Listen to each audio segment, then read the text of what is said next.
One of the questions I asked people at the LA Open for the field interviews episode of Starpoint, that was a couple episodes back, was whether these Go players at this tournament also played chess. And I think this question made sense to ask. I mean, chess is really the closest thing I think I can think of that would maybe qualify as a spiritual sibling to Go. They're both abstract strategy board games. They both have an immense amount of strategic depth. And you sit in front of a board and you think in silence. And that's the kind of game these games are. And a lot of streamers, YouTubers, you see that, their main thing could be Go. And sometimes you'll see that they branch out into chess for a bit. Paduk Doctor, I know, has like a separate channel called Chess Doctor, I think, or something like that, where he goes on this path to master chess as well. So I think these games are related. But I got a response that kind of surprised me a bit. Most people who I asked, actually I think maybe everyone, was just kind of like either they just didn't play at all, or they know how to play, they dabbled in it, but it just didn't catch their interest at all. And that surprised me because I thought, for me, I love Go. But when I tried chess out as well, I also love chess. I still love chess. I think chess is also great, but I just have more time spent in Go. And so that's what today's episode is going to be about. Welcome to Starpoint, the show about Go for Go fans away from the board. And we're talking about Go versus chess. We're pitting these two games against each other, and we're going to compare and contrast every little aspect of each of these games. They're both great games, but they bring very different things to the table. And I just want to give my thoughts on all the differences, from the rules to the culture to the aesthetics of the game. And we'll get right into it, starting with the rules of Go versus the rules of chess. I think that one of the things that we often say is that Go has the simplest rules. And I think I agree. Go does have simpler rules. Chess, it's overwhelming. I don't know how familiar you guys are with chess, but when you first sit at the board and you're learning how to play, you're going to be told that pawns can move 2 spaces forward on the first move, but after that, only 1 move, and they capture to the left or right diagonally. And they reach the end of the board, they can become any other piece. Knights can move in an L, and they're the only ones that can jump over other pieces. And there's the bishop moves this way, the queen moves this way, this way, this way, this way, this way. The rooks move this way. They all move differently. And then there's en passant, not to mention en passant and castling. And then you haven't even really explained the win condition yet, right? You have to put the king into what is called check. So if you just throw all these rules at somebody, it's pretty overwhelming. It's really complicated. You got to take it step by step. Not to say that Go is not without complication. That's a lot of negatives in one sentence. But Go also, although it does have the basic simplest rule of just how to capture a stone or a group and then tally up the score, there's also Seki, which is maybe difficult to understand. Ko, which is also difficult to understand at first. Life and death as a concept is incredibly difficult to understand, although not an actual rule of the game. It comes from the rules, and you really can't just, I don't know. I don't think anyone really discovers that on their own, though it's possible. I think most people, when they're taught the game, they're taught this group is alive because it has 2 eyes. Although you could just learn the basic capture rule and then realize, oh, if I have 2 eyes, I can't die. Which is what happened, I guess, in the beginning, thousands of years ago. There's also bent 4 in the corner. That's a difficult concept. Although it doesn't happen often enough that you really have to worry about it. I guess kind of like en passant doesn't really happen too often. I think en passant happens more often than bent 4 in the corner. If you don't know, En passant is, this is going to be a bit of a mouthful to explain. But basically, there's a special situation when a pawn moves past another pawn, and the other pawn, the opponent's pawn, can capture that pawn through unconventional means. It's a very specific situation, and it's like kind of a correction to a correction of the game, where they've made the pawns able to move fast in the beginning, but they realize in certain situations that's too advantageous, and it's a whole mess. But they both have their complications, which is why not everybody plays Go and chess. They're both complicated games. They're maybe complex is the better word. But overall, although Go is simpler, chess has the simpler win condition. Because if we come down to scoring, chess is simpler by a long shot. Chess, once you understand what checkmate is, like that's the big thing. You just have to understand what a check is. And then once you understand what a check is, which is when your king is under attack, when your opponent's piece has a direct line of sight to your king and would potentially be able to capture the king in one move, that's check. And if the king can't go anywhere without still being in check, then you lose. That's checkmate. Go, on the other hand, that's arguably the biggest challenge for beginners. How do you win a game of Go? You have to have more points than your opponent. Okay, what are points? Well, points are points of territory minus your prisoners. Okay, how do you know when something is your territory? Well, it's surrounded by your stones, and there are no, disputes inside. So you have to know whether things are alive and dead. So this is where the life and death comes back into play, because it's a part of scoring. And this is very, very confusing to a lot of beginners. You see it every day on Reddit. You see it every day. You see a new post on Reddit asking how to score this game, and you see all the edges. They're not fully closed up, and you see groups that are dead or alive, and they're marked the wrong way. It's hard. It's not easy. It's the biggest challenge. I think it's like a big gatekeeper of Go. And by that account, I think I'm going to give the rules to Go, but the scoring and win condition to chess. So not really scoring these two in a formal sense, but passing down judgment. Go has simpler rules, but chess has a simpler win condition. And simpler, I mean, usually we consider to be better. I think if you want to play a complicated game, it can be, you can just go play some Ameritrash, board game. If you don't know what Ameritrash is, I'm not saying anything. This is a literal board game nerd term used by board game communities to classify board games. The counterpart being Euro games. Anyway, a little bit of a sidetrack there. In relation to scoring, there's also the matter of draws and komi. If you look at it this way, Go is a lot more balanced than actually Go is balanced. Go is a balanced game, right? You can just add and subtract komi until the game is balanced. Chess is not balanced, and there's no way to balance it perfectly. White will always be better in chess, and that's why you have to play multiple games at the high levels, and that's that. Right? There's no altering the game, and chess players just accept this. And Go players, you know what? If you don't like draws, you can alter the game. If you do like draws, you can alter the game to allow draws, and it's still an even game. You just got to be a little bit careful with how you do it. So in this regard, it's hard to say that chess has the advantage here. Got to give this one to Go.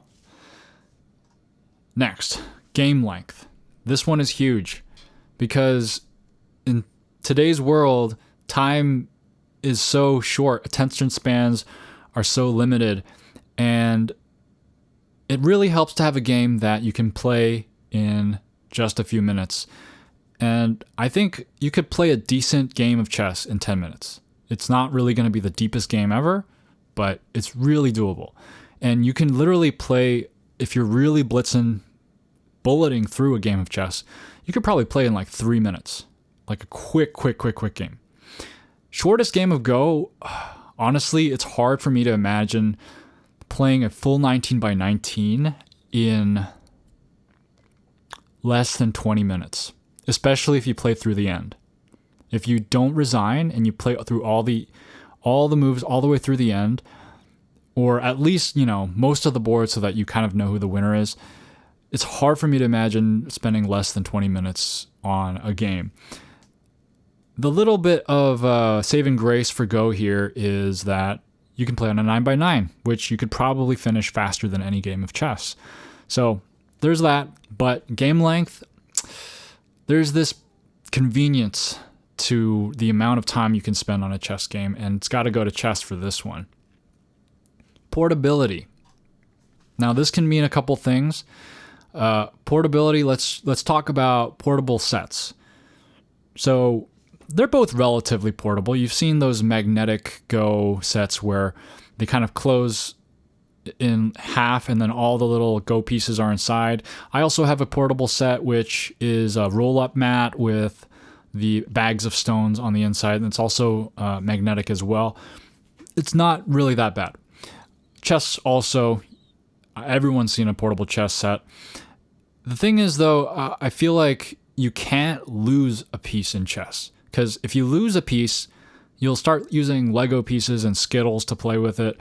You lose a couple stones in Go, like in your Go set, that's fine. You honestly probably don't even need it. You probably had more stones than you needed. But overall, I think chess is probably a little more portable because just the number of pieces.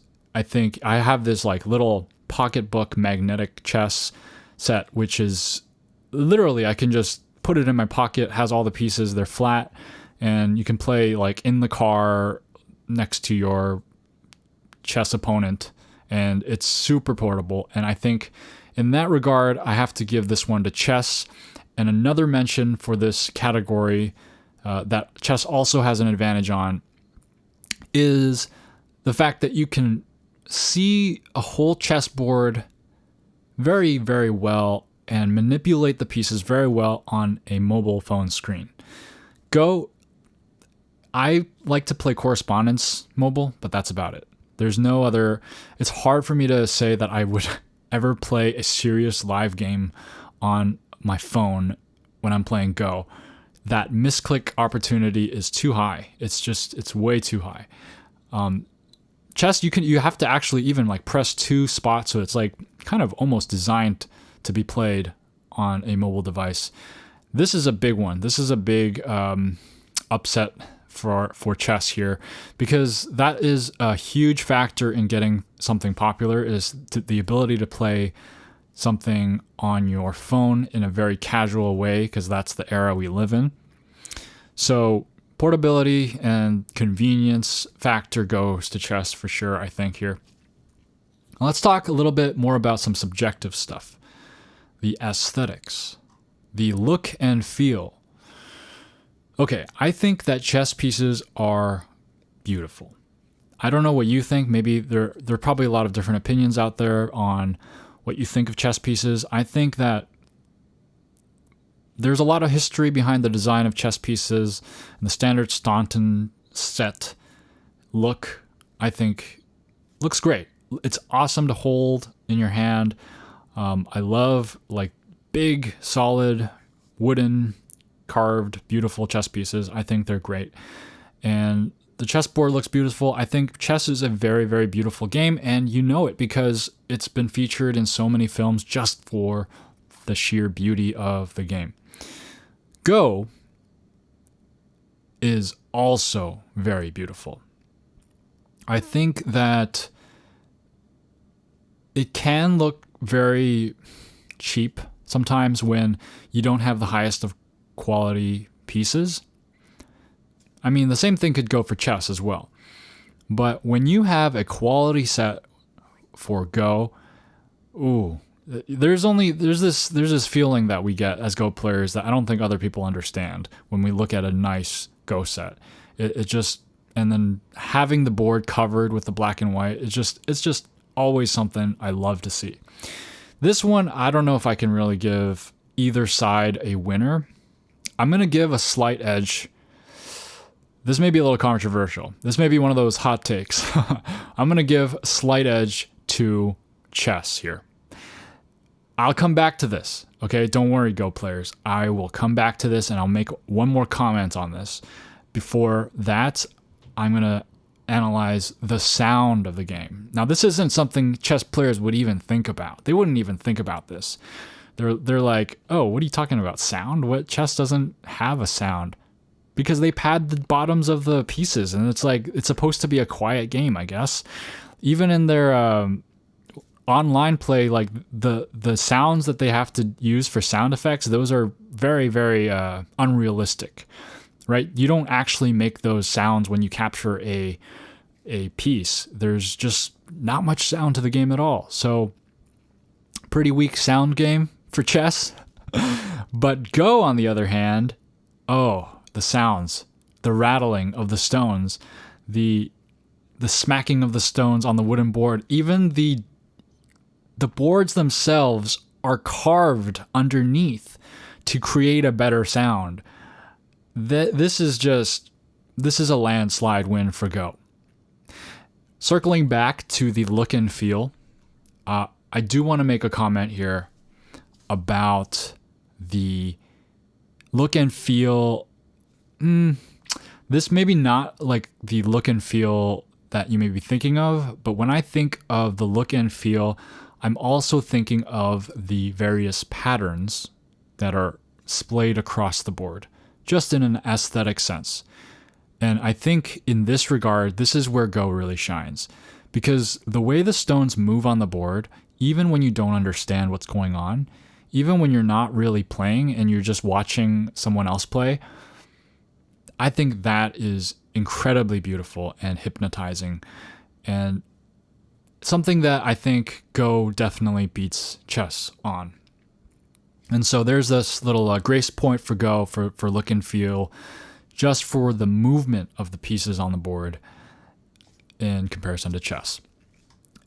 And we have a couple more categories left between chess and Go. It's been somewhat even, I think, over the categories that I've been going into. But we're going right into the history section. So we all know Go is super, super old. So old that we can't even agree how old it is. But we know I think it's at least 3,000 years old. And chess is a little different because not only is it a newer game, it also has gone through more changes than Go. Whereas Go, Go really only had kind of a couple minor tweaks, right? There's some, in Korea they did Sanjang Baduk, and in China they used to have the group tax rule, but really mechanically it's the same game. It's not really been changed much over the years. And then there was that 17 by 17, I think, that was played like really ancient times. But overall, it's been unchanged. Not much has changed. There are different ways of interpreting the rules, but it's a very old game and it's been very consistent. The game we play today, pretty much the same game they played thousands and thousands of years ago. Chess, on the other hand, originated, I think, in the 16th century in the modern form. But it goes back to, I think, the 6th century as Chaturanga, the Indian game. And so Go is much older. I don't know how many points you really get for being an older game, but if you're keeping score in that regard, Go has a lot more history and is a lot older. Although it may not seem that way because in the Western world, there's a lot more written about chess. So it'll feel more like chess has a richer history because we're more exposed to chess. We're more exposed to chess literature, and that's how it feels, but Go in reality is a lot older. And then along that same vein, I want to compare some famous games between the two, between Go and chess. Let me read to you some of the most famous games in Go. The atomic bomb game, the game that was played when when Japan was nuked during World War II. the blood vomiting game, the Lee Sedol's famous broken ladder game, the ear reddening game, which I have talked about in a previous episode, and then AlphaGo versus Lee Sedol. That doesn't really have a name for that game. Okay, those are some of the most famous games in Go. And in chess, we have the Immortal game, the game of the century, although Go also has its own version of the game of the century, the Opera game, the Evergreen game, and Deep Blue versus Kasparov. I gotta give this one to Go. I mean, come on. Blood vomiting, the ear reddening game, these are just so dramatic sounding. They sound very, very intriguing and interesting, although I'm sure the chess games are also very interesting. But in terms of just the sound of the names of the famous games, this is, I think, where Go kind of beats chess. Speaking of cool sounding names, one of the things that I have compared between the two games is the names of openings, or just terms in chess and Go. In chess, they have all these amazing opening names a lot of them are based on countries, like the Scandinavian, the French defense, the London opening, the Roy Lopez named after a person, right? So there's all these amazing openings, and it's such a big library of openings. But in Go, you don't really have that many. And the thing is that even the ones that we had, they're like obsolete. Like the Chinese opening, no one plays anymore. Sanren-sei, no one plays anymore, although very playable. The mini Chinese, micro Chinese, like half of the opening names are just Chinese, like micro Chinese, high Chinese, low Chinese, mini Chinese. And then we got the Kobayashi, and we got all these openings, and they're all gone. No one really even plays them anymore.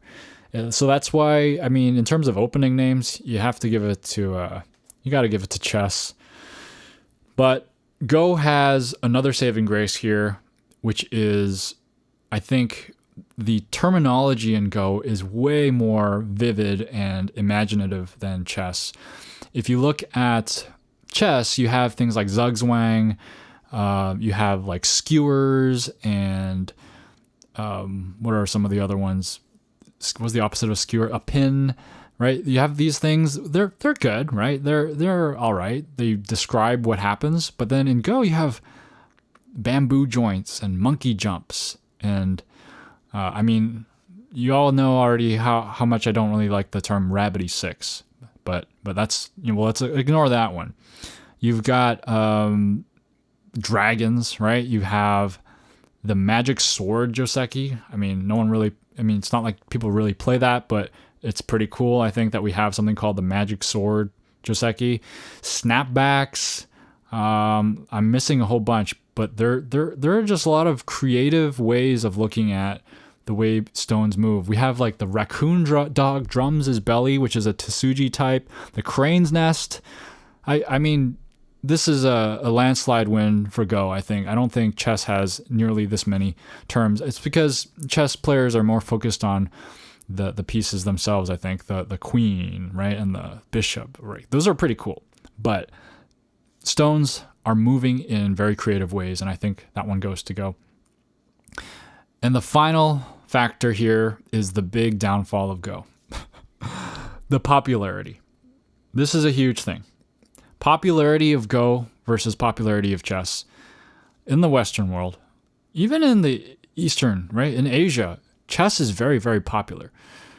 It's really only Korea, I believe, where Go is dominant. But especially in Europe, the United States,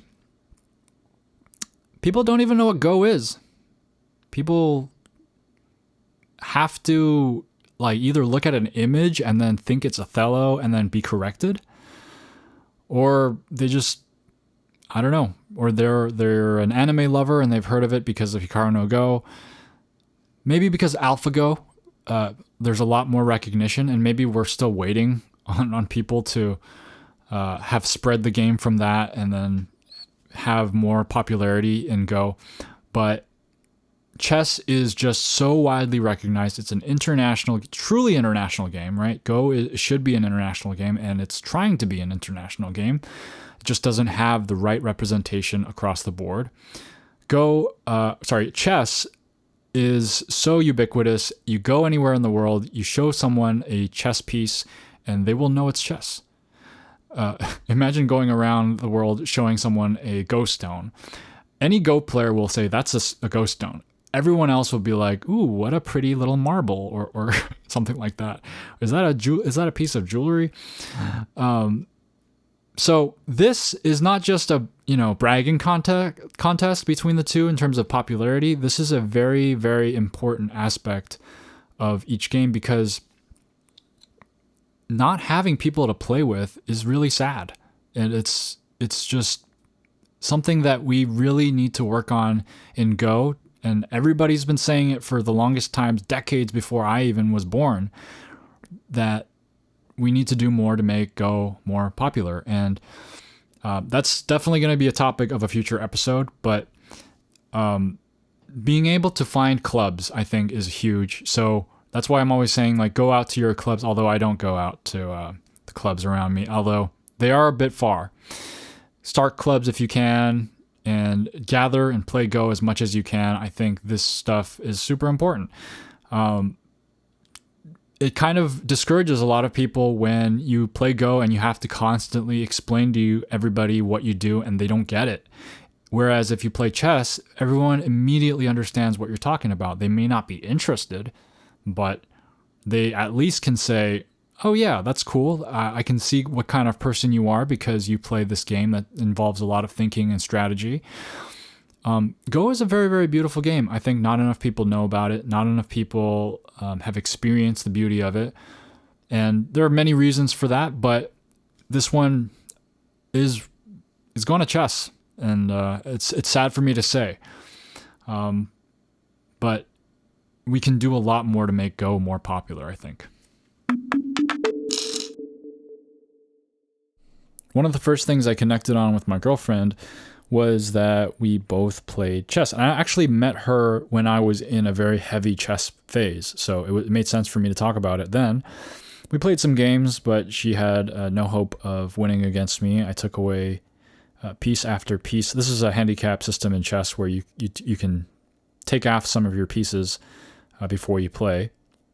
And no matter how many pieces I took off the board, I still won. So we stopped playing chess. But I remember when I first taught her the rules of Go on a 9x9, and we played a couple rounds, and I was letting her capture stones because that's how you teach Go. You don't just crush your opponent. She said, "I like Go more than chess," unprompted. I didn't ask her which one she liked more, but that was very, very nice to hear that she liked Go. And it's really fun. Like, when you start the game and even just the simple rule of capturing, it's very fun, I think. And we forget that just the simplicity of that capturing mechanic is actually really, really fun because we're so wrapped up in the whole big 19x19 strategy. But it made sense for me, and I really liked hearing that she liked Go more than chess.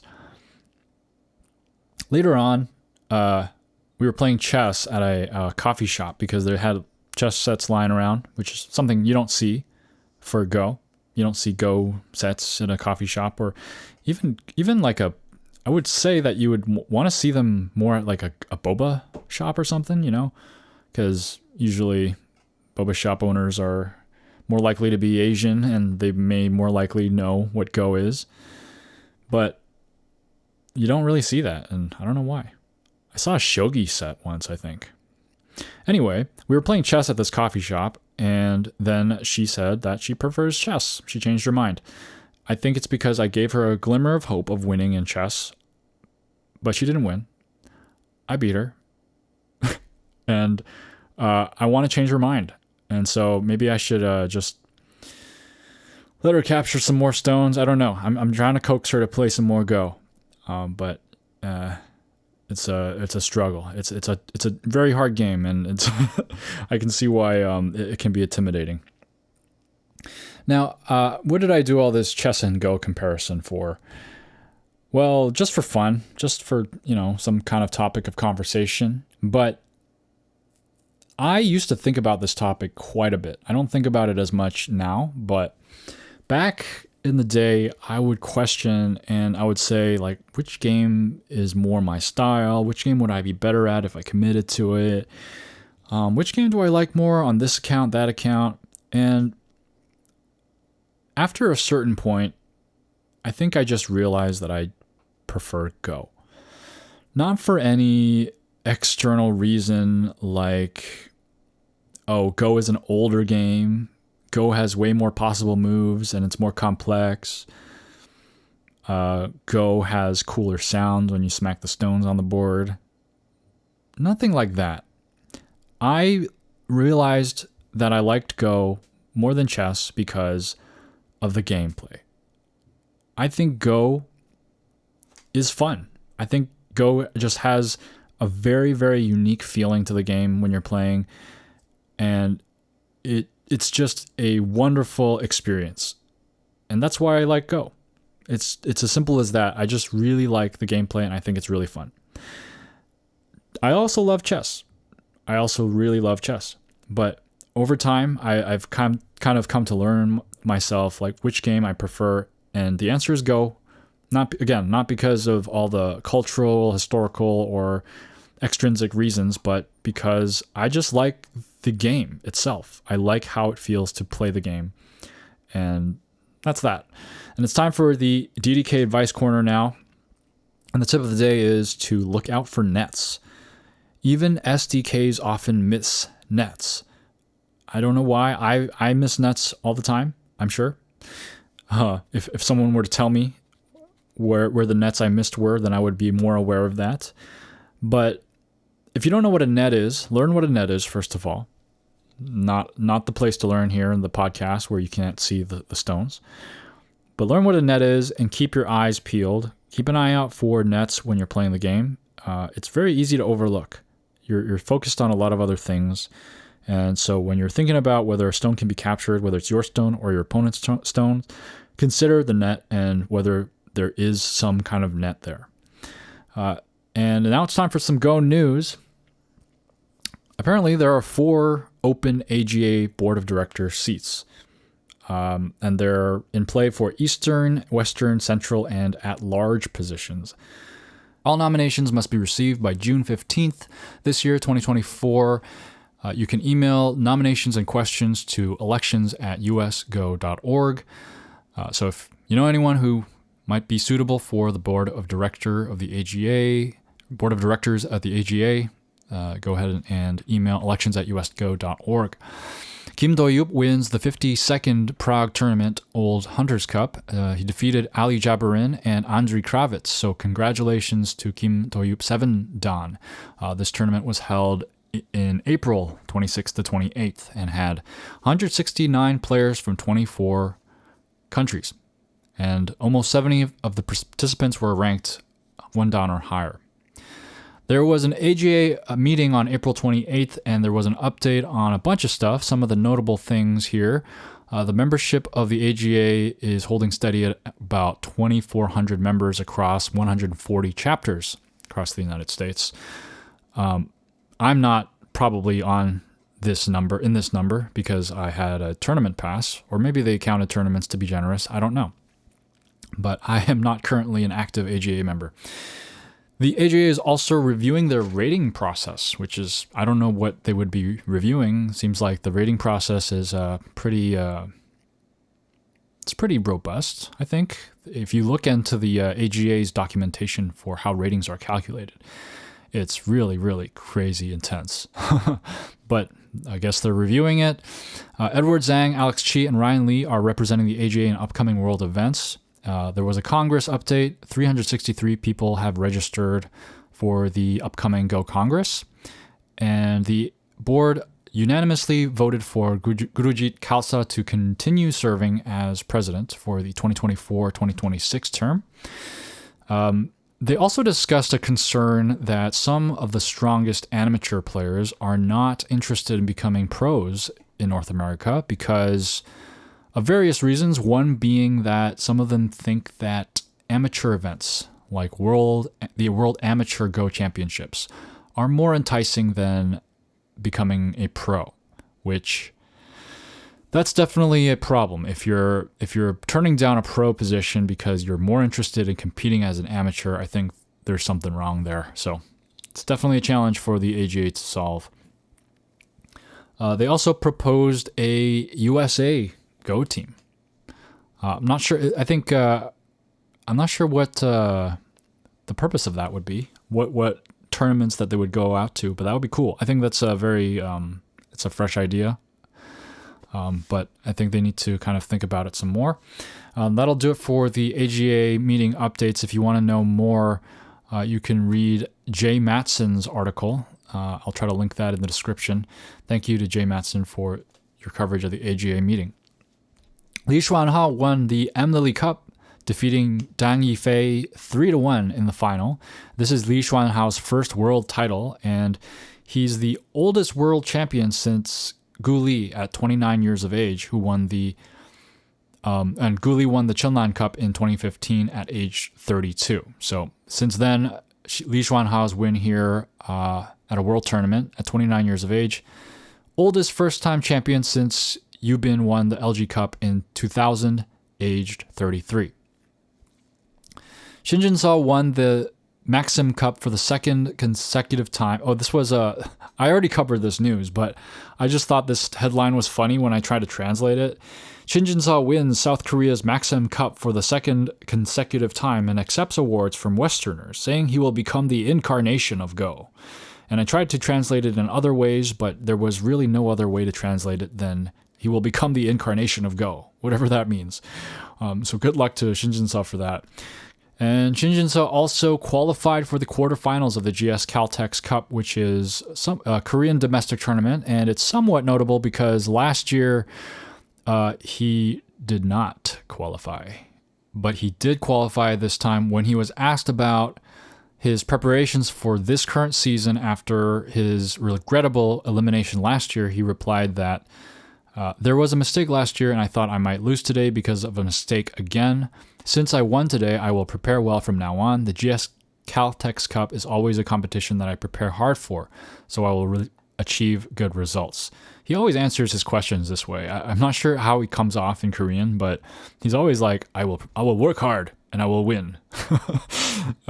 He also answered a question about his study hours by netizens, which is the term that Asian media calls people online or internet. What do we call them here in the U.S.? We don't really use the word netizens, do we? We say people online, Redditors. I don't know. Anyway, he said it's quite different before the World Championships and on regular days. Normally, I study for about 5 hours, but before the World Championship, it feels like studying all day. So there you go. He studies for 5 hours every day. But before a world championship, he studies all day. And now it's time for listener mail. Ben writes, "Hey Justin, still catching up on your podcast and made it to episode 28. I thought I'd share a photo of my onyx and agate stones and Shinkaya board with you. I love this set, but I'll admit that I have a desire to get a set of single convex stones someday. I have this obsession with Go equipment. I have Korean glass stones, Yunzi stones, and melamine single convex, which I use for teaching at our Go club. Love the content, excited to see what else you come up with." And there's a photo here. I'll try to share it with you guys in a link or something in the description, but these stones look really great. They look very, very shiny and juicy and beautiful. I can relate to having that urge and desire to collect Go equipment, and I'm trying to not do that. It's probably don't need more than one set, to be honest, but I have a few, I'll admit. Ben actually sent another email saying, "Hey Justin, my name is Ben and I've been a VP and now a president of a Go club for a while. The Southwest Missouri Go Club is a huge deal to me, so I've spent some time throwing ideas at the wall and seeing what sticks. Some fun stuff our club has done is a group Zen Go game. So you get 5 or so players per board and all try to play the best move taking turns in a round. It's a blast. I love Zen-Go. I don't know why, it's just really fun. I really like Zen-Go, so that's awesome that you guys play Zen-Go. We also have club title matches that we introduced this year for some in-club competition. This idea took us a while to hammer out, and it's still got things we have to work on, but it's good enough for us to enjoy for now. There is also the random move generator play.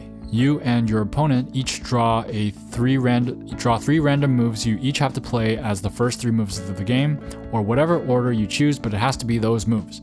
It makes it fun trying to make your first moves count as you go along. Really enjoying your content, Ben. Those are really fun ways to spice up the Go games here, putting some kind of variety and randomness. You know, in Mario Kart, you have like all those random items and things like that, and you know the philosophy of that game is that if you win, you think you won because of your skill, but if you lose, you got unlucky. So everyone has a good time. And maybe Go is a little too intense sometimes, and losing sucks. So putting this randomness in the game every now and then, I think not a bad idea. Thanks for writing in, Ben. Daniel writes, Dear Justin, I've recently finished binge listening to all the episodes so far. I have thoroughly enjoyed your podcast and hope it continues. Wow, thanks for going through all that. And thanks for listening. My Go story I'd like to share is about starting a society at my university. I fell in love with the game during the first lockdown when I was in my first year of university. When second year started and things started to open up again, I wanted to play in person, but there was no society at my university, so I decided to start one. I'm now finishing my 5th and final year and am happy to say that the society will live on when I'm gone. It's been a great experience, and I'd like to thank everyone who's come along and shared the joy of Go with me. Wow, this is a real life Hikaru no Go story, and you're Hikaru, and you're going to become a pro, right? But I think it's so nice to hear about people who have taken the initiative and started something and started a community around Go, because that's what we need, honestly. Continuing on, I am sharing this story in the hopes that it inspires some of your listeners to start Go clubs and societies where they are, especially if they are students. Our students' union helpfully financed the purchase of our boards and stones, making running the society as simple as turning up to sessions and playing, plus a little publicity. I have been amazed at the number of people who have turned up and shown interest. Now for a couple of responses to previous episodes. In episode 7, you mentioned Hourglass as a time control. I brought my chess clock along to a session today and tried playing some games with 1 minute each Hourglass time control. Ooh, how exciting. It was ideal for a fun blitz game, but would not suit more serious tournament style games. There can be a lot of metagaming involved where both players play as quickly as possible in order to run down their opponent, leading to very tense situations.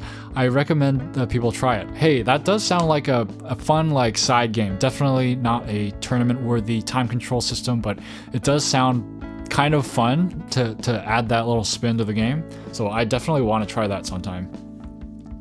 In episode 35, you asked, what is your Go hot take?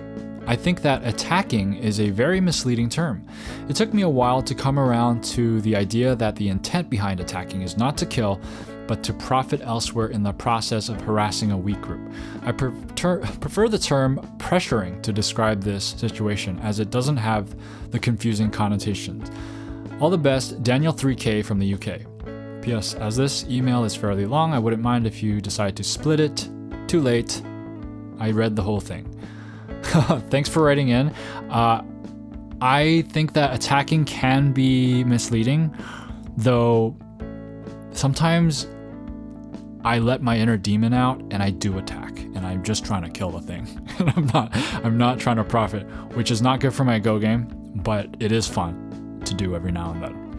Thanks for writing in. Hi Justin, I enjoyed... Oh wait, who is this? This is Ted. Hi Justin, I enjoyed listening to your Starpoint podcast about the Los Angeles Go Championship on April 13th, 2024, especially since I was unable to attend the event in person. My wife was recovering from a shoulder replacement, but I was able to be involved by handling the registration in all 4 rounds of the pairings from my home 100 miles away from Rowland Heights. thanks to the all-purpose Go tournament software, goclubs.org. Someone on site entered the results from each round into the goclubs.org database, and then I was able to make the pairings after dealing with dropouts and new players. Very cool. That's so awesome to hear from the person who was behind all the pairings. Never would have guessed you were 100 miles away, but very, very cool. Thanks for writing in. Continuing, I sent out my periodical email newsletter of the San Diego Go Club today to the 650 subscribers mentioning your podcast. I really appreciate that. Thank you so much. It's very cool of you to mention this podcast to 650 subscribers of the San Diego Go Club email. So, San Diego Go Club listeners, welcome to Starpoint. This is the podcast. San Diego Go Club loaned most of the Go boards, stones, and clocks to Michael Zhao for his tournament, including slate and shell stones and thick boards for all 16 players in the open section. That was very nice. I noticed during the tournament that there were labels saying San Diego Go Club on a lot of the equipment, and that was really big because equipment is probably one of the most important things, I think, when running these tournaments.